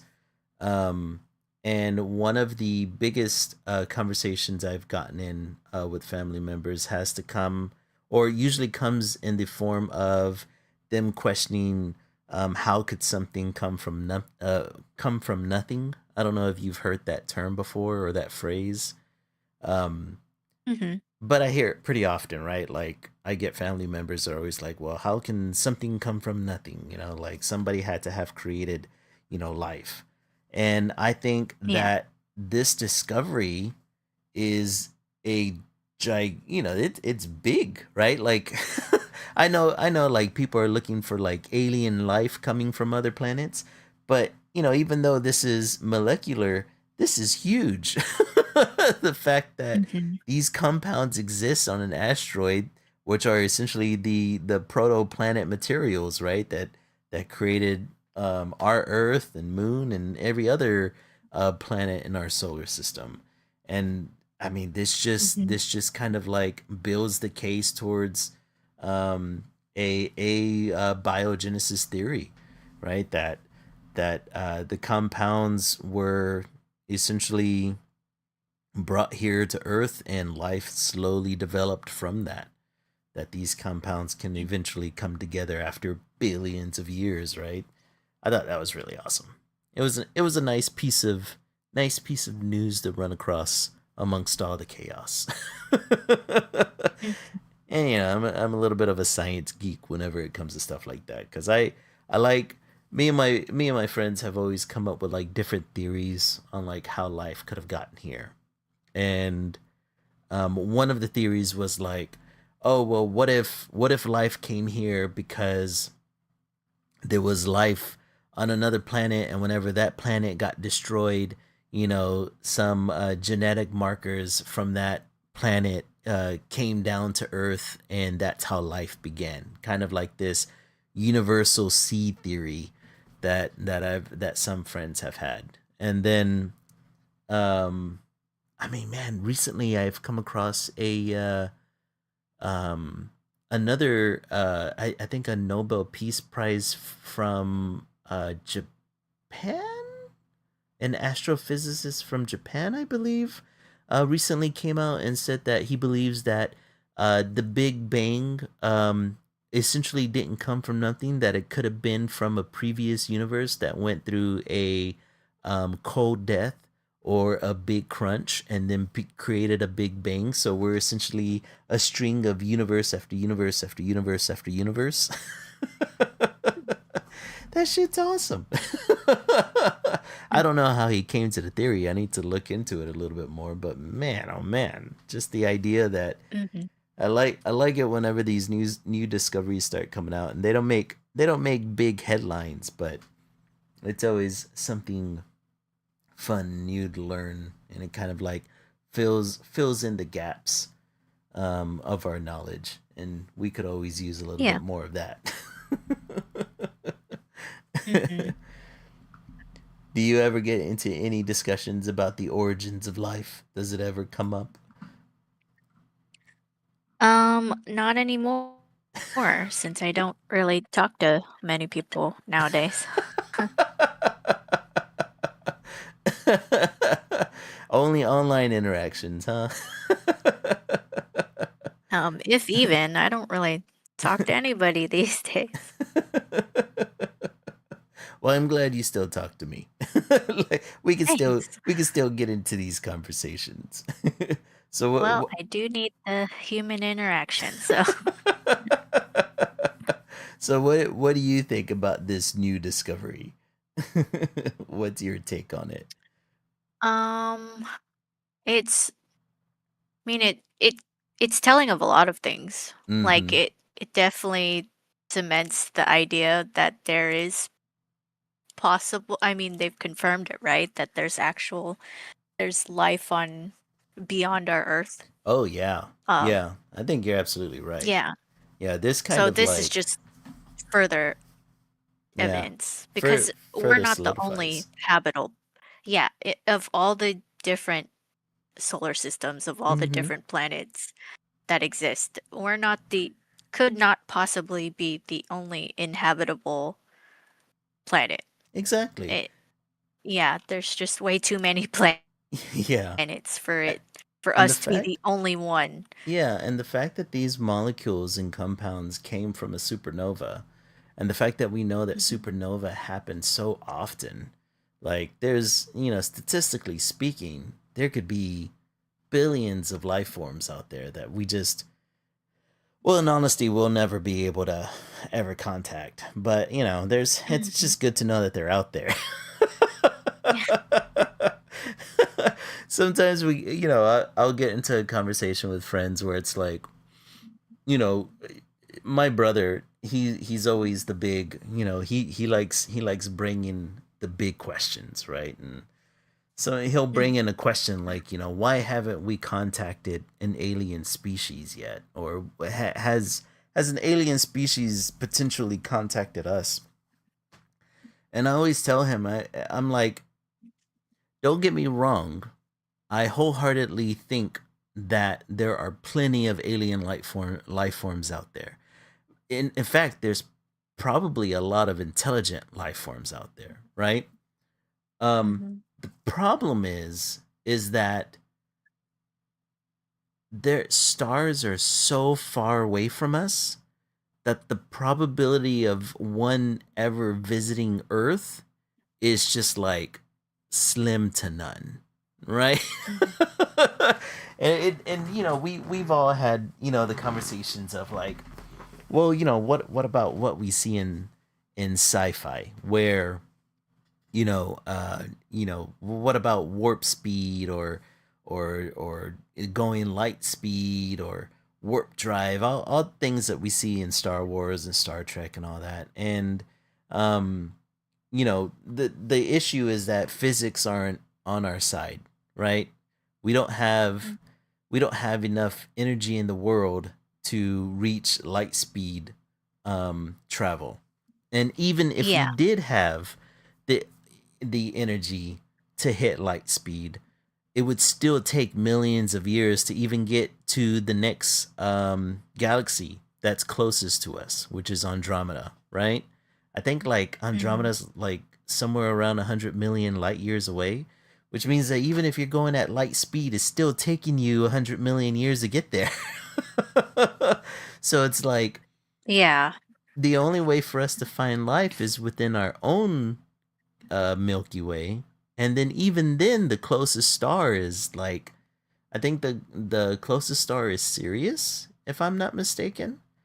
Um, I And think so. yeah, and then it's just a matter of like, okay, well, if you're going to be able to travel that distance, um how are you going to do it? How many Mm. generations of beings do you have to go through in order to reach another star system, right? Like Yeah. even if you take off at current technology, like let's say we had spaceships, intergalactic spaceships were actually a thing where you could travel as fast as possible but never hit light speed, right? But you try to travel as fast as possible to the next star system. You're still talking about the people who take off in that ship, their generation's never going to see the star system. It may take Hmm. 3, 4 generations just to get to that star, right? So by Yeah. the time they ever get to that star system, these are going to be the kids of, these are going to be great, great, great, great grandkids. You know what I mean? Like they may not even remember the history of humanity or even know about Earth outside of probably what they read about in books or see in videos, right? Like Hmm. whenever you think about how grand and how huge space is, it's like it's awesome, but at the same time, because of the distance between star systems, I don't think we're ever going to get aliens visiting us. Hmm. The other half of that being that if there is like if we discover something like wormholes, right? And find a way to transverse time and space by going through these wormholes, theoretically wormholes are so unstable that they appear and disappear just as quickly as they appear, right? Hmm. Even in the Stranger Things finale callback, where the upside down is nothing more than a wormhole. The only reasons within sci-fi that wormhole can exist is because of that weird membrane wall that surrounded the wormhole, right? Hmm. Because scientifically, wormholes collapse all the time. So we would never be able to keep a wormhole open long enough, nor do we even know where that wormhole would go. It may not be even a galaxy that's close to us. You may end up somewhere completely different in the universe. Oh man. So yeah, yeah. That's why whenever my brother brings up ideas like, "Do you think aliens have ever visited us?" I'm always like, "It'd be cool, be super cool, but no, no, I don't think they have." Unless somehow they've mastered wormholes, I don't know it's ever happening. And even if they did, would they really want to? Yeah, Especially with that's. the way I things are mean, going. yeah, it's like it's one of those things like if an alien race what did have the technology, right, and we're talking like technology that's way far beyond our own, right, like things that we can Hmm. only imagine in sci-fi movies. But if an alien race had that kind of technology, would they use up the resources that they need to travel just to find other races out of the curiosity of it all? Or are they doing it under threat of extinction and or conquering? Right? So it's like Hmm. if we ever did get an alien race that visits us, that has the technology to visit us, one of two possibilities could happen, right? They're either here because they need more resources to travel, and so therefore they're going to conquer Earth, right? Or they're trying to inhabit Earth because Earth is the closest thing to their home planet, and their home planet is being destroyed somehow. So Hmm. either way, it's bad news for humans. It's- we- we're not surviving that first contact. You know what I mean? Hmm. Like I got a funny suspicion that it wouldn't be like Star Trek where all these alien races are working together, because the only reason why you would be traveling intergalactically is is to survive. Otherwise, you would just still Yeah, if be you on your really home needed planet. to. Yeah. Yeah. There would have to be good reason why you would dedicate that much resources just to travel the galaxy. Hmm. Unless they do perfect like some sort of like warp drive engine or stabilizing wormholes, in which case if it became that easy, then sure, like you would just be visiting planets just to visit. But I mean, we're talking the amount of energy that would be needed to do both those things would be freaking astronomical, man. There'd be you would essentially crumble your society just for the sake of intergalactic traveling. All your resources would be gone. Or maybe we're just not thinking outside of the box enough. Who knows? Who knows? Um, my my brother always asks about. Have you heard much about like the UFOs that have been sighted and that the government has reported on? Or I guess they don't call them UFOs anymore. They call them like AUFs or whatever the hell. Have you heard about them before? Okay. Um, Only at the initial mention of it, and then life on other planet, Mm-hmm. that we made contact. Was it that they confirmed that we've made contact, or we've heard Yeah, yeah. of I don't know if it was a which one was it? confirmation that we've made contact. I know that it Mm. was like a sighting of various. Oh, oh, we got some new followers.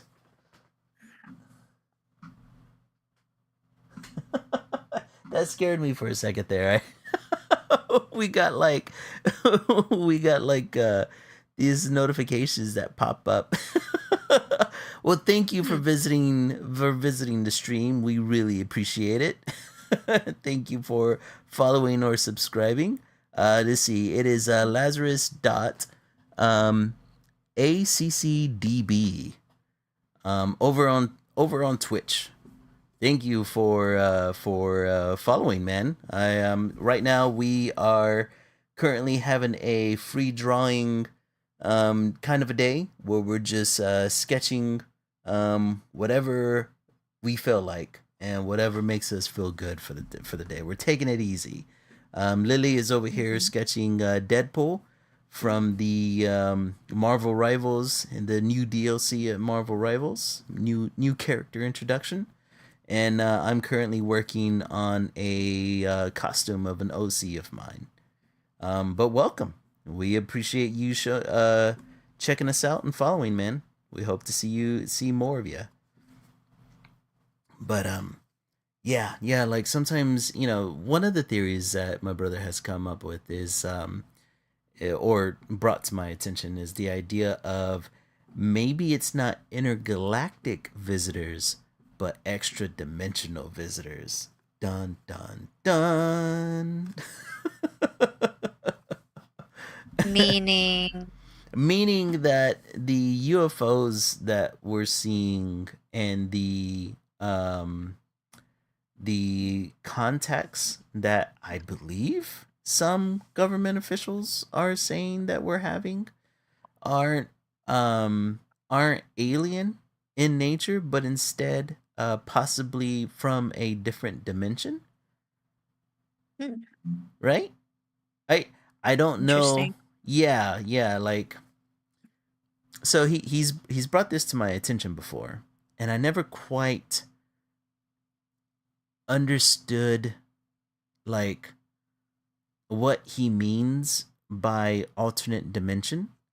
Could this be something like time travel, or are we talking like a fourth dimensional being coming into the three-dimensional world and then going right back? Like, what could it be, man? I don't know. like if somebody said that a alternate dimension being came here, what would be the first thing that would come to your mind? Um, I think maybe, I mean, a different universe where, Mm. um, so he's probably thinking on the multiverse type thing, where, Oh. you know, he's thinking in terms of humans, not aliens. So he's thinking that there's another multiverse, Mm-hmm. universe, Mm-hmm. whatever dimension where humans, it's a different Earth where their technology has become so advanced that they're able to traverse different universes. Oh man. That would be So trippy. maybe that's what he's thinking. Maybe the aliens that we're seeing are actually us. Yeah, like they're just humans, but from a different universe. Different universe. Oh Yeah. man. I've always liked the idea of, so I've always had this theory um where for every black hole that exists within our universe at the singularity point is another universe, right? So every time a star collapses in on itself, the gravitational well is so strong that essentially on the other side of that singularity is another big bang, right? Therefore creating another universe stacked or side by side of another universe. And the only thing separating the two is the membrane in between, or the singularity between black holes, right? So Mm. if that could be obviously we're in the realm of sci-fi, but if that could be transversed, right? You can get yourself through a black hole, in which case black holes can exist damn near anywhere, right? Like it's even hard to detect a black hole a good majority of the time. So, if humans from a different universe found a way to transverse a black hole and then make their way over here, that would be cool. Although I don't know if that would be a one-way trip or not. I'm assuming it would be. Unless you found a way to go back and forth. Yeah. But yeah, that I remember like somewhere the beginning of last year, I started hearing reports of the government had evidence of aliens and it was revealed, and then like nobody really paid attention because, you know, obviously vague gesture to everything out there. Hmm. we already have enough going on as is already. Yeah. But it's like whenever these little discoveries like the RNA being discovered on these asteroids, even just that little bit of evidence really points towards something bigger. And I like that, right? From a uh person who enjoys sci-fi and thinking about the mysteries of the universe. That's awesome. Hmm. I love that. I love that for us. I want to discover more. Hmm. Let's see what else happened last week that I thought was interesting. Did you see another thing that kept coming across my For You page has been do you know who Drewski is? On what platform? What platform? That's a Well, good I don't question. I don't recognize the name, so no. No. So No. Drewski is, as far as I know, he's a comedian. Um, Mhm. he has done a number of skits. One of them being one time he went to a NASCAR event, and he's a black man, right? And he went to this NASCAR event in like head to toe makeup, and he made himself look like a white man. Um, and he just went. He didn't do anything to kind of like um, I wouldn't say he went to NASCAR to be controversial, because it kind of seemed as if like he was just having fun hanging out with people. They just didn't know that he was a black guy in white guy makeup. And of course, and of course, like people, he stirred up some controversy because everyone's making claims of reverse racism or a black man wearing whiteface. Um, but that was just one of the skits that he's done. He's recently done a new one where he has essentially conducted his own sermon within a church, and he's pretending to be a pastor at a Christian church. But he's like the caricature of a pastor, right? So he's wearing like really expensive clothing, really expensive jewelry. He's like putting on like these high production stunts within the church where he's like floating above the crowd. He's like asking the congregation to donate $4 million so that the church can go to Africa. He's like, and then like after his sermon, like some of the congregation tries to go up to him and like he kind of brushes them off because he's in like his Bentley and he's driving away. and and obviously he's pissing off a lot of people by doing this. Um and but I've seen a number of videos where they're taking what he's doing and they are comparing it to real life pastors that have done the exact same thing he's doing. And I just thought it was funny as hell. I'm surprised you haven't seen this out there yet. The No. yeah, this Where did you see it on? I think I saw it on TikTok. That would explain why. No. I'm not on TikTok a lot. Actually, I saw it on Instagram because I was looking back at my my reposts in Instagram and I came across this. My algorithm is vastly different than yours then. Yeah, because I yeah. don't. Everybody's Yeah. algorithm is vastly different from others. Yeah.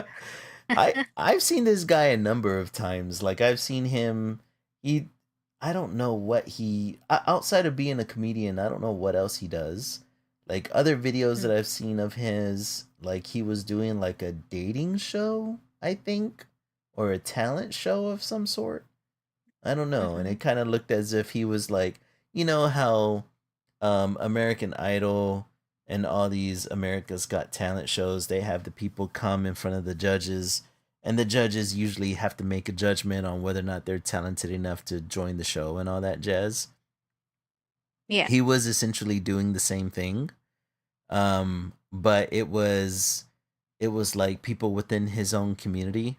So like it's weird, man. He's just like turning people down for various reasons. Like one guy came in, he's like, "Nah, this guy walks funny," and he kicks him out, and it's just various. I'm assuming it's a skit because I don't know who in their right mind would subject themselves to it, but I mean, there's people out there who are gluttons for punishment.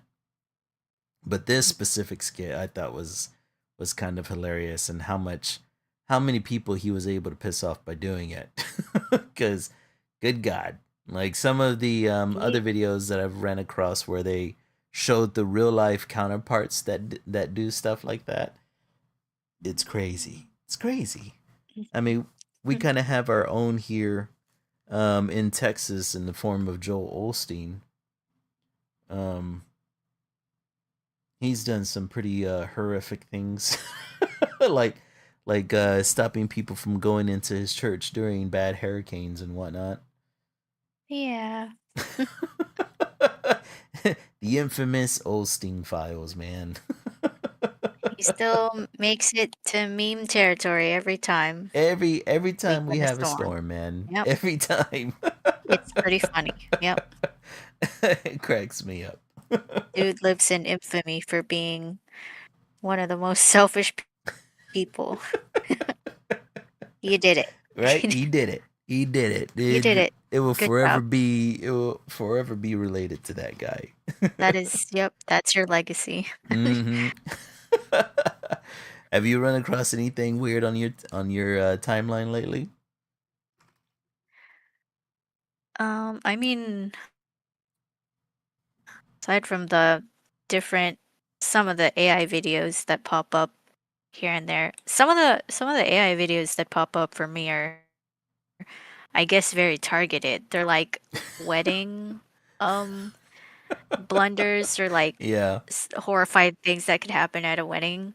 Oh God. Like I think the most famous one is like they're so weird. Like Mm-hmm.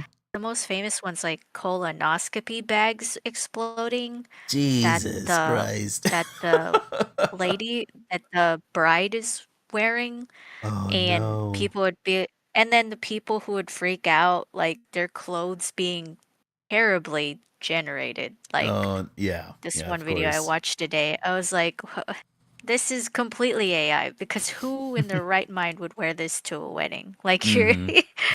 you have to be blind I to don't wear know, man. something like There's that. weird folks out there. It was oh, but yeah, and and then I'm just seeing a lot of uh trends. Mm-hmm. Funnily enough, none of the trends that you're talking about. Oh really? What have Um you been running more across? um just some fun ones like people are getting into Gachiakuta. So in the anime Mm-hmm. slash manga, you're there are these people called givers who are able to take a trash item, and Mm-hmm. because of the value that they give to it, they're able to conjure it as a weapon. So people are turning it into this trend, like this is what my um item would be if I were in the universe. And Oh. people even dress up for it, and it's just a really fun trend that I'm seeing. I'm trying to steer my algorithm more towards artistic stuff like that. Like especially Mm. like the studio's Instagram and the studio's Instagram and TikTok. I'm trying to steer it more that way. I've completely given up on my personal on my personal algorithm. It's it is both cursed and funny all at the same time. And I've just accepted it. It just it is what it is. Like a lot of times I'll torture friends with the various curse things that I come across. But Well, I mean, it's because you like kind of enjoy watching that stuff, right? yeah, Surely yeah. that's why your Yeah. algorithm stays Essentially, that that's what I. way. Yeah, that's exactly why it Yeah. stays that way. Yeah, if you can get a good. Let's see, like what's been popping up in my algorithm lately. Uh, I've been looking up a lot of workout videos, trying to correct my form in the gym. So obviously, I'm Mm. getting a crap ton of workout videos, which that's its own kind of headache because you're trying to find like most of the things that I try to find that are really good compound workouts, right? But in the process of looking for them, I'm also looking for proper form because I don't want to mess up my elbow or mess up my knees while I'm doing an exercise. Mhm.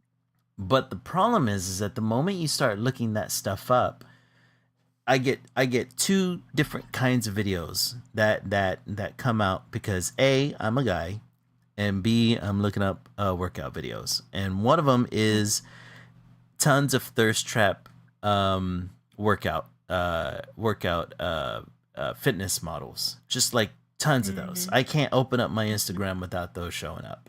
And then the other side of that is tons of these red pill um life coach, I guess, dudes out there that are trying Mm. to promote the alpha lifestyle or whatever the fuck. Still going on? Yes, dude. It's so weird the way that kind of stuff is targeted. Like I don't Yeah. know I don't It's know if definitely it's targeted. Like, yeah, if if the algorithm if the algorithm catches that you're a guy, it instantly starts pushing that stuff. It's insane. it's Like, crazy. it's And actually it's actually bad. I Like, yes, yes, it's horrible. It's absolutely horrible because it's one of those things like, you know, it's easy for me to kind of see through and sift through stuff like that because, me being an older guy, me being a liberal guy that has progressive ideals, I'm not mhm. susceptible to any of that stuff, right? I see stuff like that and I'm just like, God, man, you gotta be a special kind of moron to kind of like, take what these guys are saying to heart. Like, I swear, I ran across this video the other day where this guy was talking about, in order to increase your testosterone, you should eat raw chicken. You know what I mean? Like, just Oh, no. that's just absolutely That's moronic. actually that's actually trying to get people killed. Yeah, you're literally trying to Like, kill what people is at that wrong point. with you? you're Like, what trying is you're trying to what? spread salmonella everywhere, right? That's Yeah, awful. but that's just it, right? Like for Wow. somebody for somebody like me, who's older, a little bit more educated, I see something like that, I was like, wow, you got to be an absolute moron to take that kind of advice. But then I think about, I'm getting this. What are these teenage kids getting? You know what I mean? Like Mhm. it's got to be 10 times worse. And then they're Yeah. kids, so they don't know any better, right? And if, Mhm. a lot of kids, whether or not they're being rebellious or whether or not they're out there trying to find answers outside of, the ones that their parents give them, or anything to that nature, they run across this BS. And if they're not good at like researching stuff, if they're not good at, most people don't go beyond a Google search, right? So it's like, you can only imagine the people out there listening to these morons and not taking anything they're saying with a grain of salt. You know what I mean? Mhm. And that frightens the ever living hell out of me. Yeah. It makes me worried for the kids of our future. No wonder. Yeah. Oh my god, man. It's like it's no wonder why I also, obviously because I'm a millennial man, they're also feeding me all these what I call millennial core videos, right? Where it's like it's these, you know, a lot of them are like women saying things like they hate Gen Z men because of, insert whatever reason here, especially since Gen Z men have been considerably more conservative when compared to millennial men, right? And um and I can only assume that it's these algorithms. Like, it frightens Mhm. me how influential these algorithms are, and how something as simple as looking up a type of exercise or the form for an exercise can flood your For You page with these conservative influencers, because they themselves have flooded that that market with videos. like good god, man. I feel bad for these kids. Think of the Mhm. children. The children out there. Oh man. I mean, that is how they're thinking. They're thinking, "I'm right. This needs to be spread to the younger generation, Mm-hmm. um, because I'm right." Yeah, And, yeah, it's a oh, culture war to that's them. just You know what I mean? yeah. Yeah. And that's pretty scary. That's Yeah, that's pretty spooky. horrifying. It's horrifying Yeah. that we could have a whole generation molded by AI generated events, and influencers that promote, hierarchical thinking, right? Or pack leader thinking. Like that's that's horrifying, man. I don't Mhm. want to be in that society. The only thing I can hope is that us millennials are like hold seats of power once we eventually ascend to them, and we're able to curb this a little bit more, or doing what we're doing here, right? Having a little podcast where we can hopefully dispel some of this craziness. Jesus, man, Mhm. because yeah, that's scary. That's absolutely scary. Um, but it looks like we are at the 9 o'clock hour. So you want to take a look at what we have so far? All right. Let me Oh, get rid of all my references here.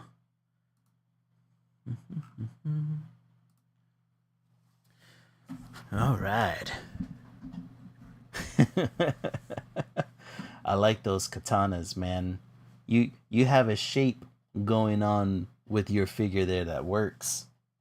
And plus, thank technically, you. he's a mutant. So the X gene, that's the first thing I see is an X. Technically a mutant? Yeah, technically he's a mutant.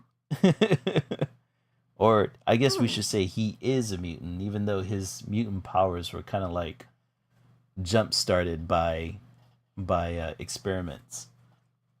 Whereas Oh, okay. he didn't really have any mutant powers until Weapon X, or until he got experimented on, as opposed to his counterpart Wolverine, who had his mutant powers way before he ever got the adamantium grafted to his skeleton. Okay. Oh, yeah, okay. I was about to say, what constitutes as mutant powers, Mm-hmm. because aren't they given to them when they're born? And then, yeah, Mm-hmm. no, Wolverine is not born with the adamantium Yeah, skeleton or exactly. whatever he did. Yeah, he still That's had his bone given to claws, him. but not the adamantium. Yeah, Wade Wilson, So his then wouldn't that just mhm. make any superhuman person? Wouldn't that just make any superhuman person in the Marvel universe a mutant? It just depends on the superhero, right? So most superheroes within the MCU, their powers are given to them, or they happen upon them by accident, right? Mhm, So everywhere mhm. from the Fantastic Four to Spider-Man, right? They all were, Yeah. yeah, accidents were given. They were given powers by accidents. Mutants are the only ones outside of the Inhumans, which the Inhumans are something completely different, right? But mutants are the only beings Mhm. within the MCU where they're born with their powers. Um, which always raises this question of, in the Marvel universe, why is it that people are okay with superheroes, but they're like super prejudiced against mutants? And or a lot of the answers that I hear, the theories that I always hear, is that people hate mutants more because mutants are born with their powers. Therefore, it's like, I guess it's kind of seen as being um uh Other. yeah, other or inherent. Yeah, like it adds an otherness to mutants. Whereas, if you're looking at a superhero that was given powers, you can still kind of see them as humans. Whereas with mutants, Mhm, if you're born innately born with power, then you're something beyond human, you know? hmm. But technically, the other thing that makes a mutant is that they have the X gene, which Wade Wilson had the X Oh, gene, but he had to have the X gene activated within him. So yeah, there's interesting. that's the reason why he's able to be in the X-Men sometimes. Okay, interesting. Yeah, and then I was Alright, playing and with the. yours Oh is no, go looking ahead. good. Yeah, I was just saying yours is looking good. Yeah, I'm playing around with some designs. I've been Mm-hmm. I've been taking some. Right now, she just simply has the tactical outfit on, but I think I'm gonna keep adding some Native American designs and accents to the suit, as if like she was modifying the suit to kind of look a little bit more something that is a little bit closer to the culture that she believes she's from and that she wants to explore more. But Mm-hmm. it's coming along. I was able to get some blocking done. Yeah. Yeah, I see you're playing around more with costume design. Yeah, yeah. I'm messing around just a little bit more. I'm trying to get there, man. It's a it's tough. It's tough. I've been trying to digest like more fashion or what's the word I'm looking for? Fashion influencers on like Mm-hmm. Instagram and Pinterest and stuff like that, trying to get some ideas. But I mean, the fashion industry is so freaking vast, and like trying to find, I don't know, I don't know. I feel like I'm trying to sift through fog a good majority of the time. But Yeah. If so, you're looking into just regular human fashion, then yeah, mm-hmm, yeah. it could be a little bit taxing. I need something that's gonna teach me the basics of fashion. I can barely dress myself, much I less. think it's just about what you like. It's okay. You're getting there. Yeah, slowly, But slowly. but anyways, that should be it for this stream, you guys. Thanks for coming today. You can find Esso at Esso Art Studio on his socials. They're down below: Instagram, TikTok, Threads. Go check him out. Go give him a follow. You can find me at Lily Lilac Draws at the same socials as well, down below. Um, if you'd like to check out our coffee page, that's linked down below as well. But anyways, thanks for coming in and winding with us today. And remember, stay creative. See ya. Bye bye.